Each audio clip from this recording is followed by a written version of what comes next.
सैरावाला धावणाऱ्या कोवळ्या निरापराध पोरी पहिल्यांदा माऊलीच्या अंगाला शहारा आला.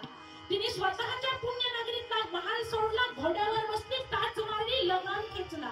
तुळजापूरच्या दिशेने घोडे गेले. तुळजापूरच्या तुळजाभवानी समोर साष्टांग दंडवत घालत ती राजमाता जिजाऊ साहेबा बोलली, माते धाव पाव प्रसन्न हो.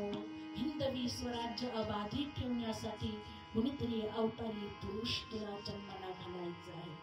हे माते कृपा कर तू. 9 वर्षाचं लेकरू आहे माझं, ते यवनांना लढायचं आहे. सारं जग जिंकून आलाय तो बादशाह. तो आमच्या हिंदूंची देवळं पाडतोय. माते तुझ्यावर ही वक्रदृष्टी आहे ग. देवळं पाडून थांबले नाही, धर्म वाटून थांबले नाही, जातीत शिरून थांबले नाही, मालमत्ता उभारून थांबले नाही, तर आमच्या कोवळ्या निरापराध लेकीसुरांवर त्यांची वक्रदृष्टी पडली. जगदंबे धाव. म्हणून तुझ्या दरबारात ही खंदानी मराठ्याची लेक आज गोंधळ मांडायला. गोंधळ मांडीला, गोंधळ मांडीला, गोंधळ मांडीला, गोंधळ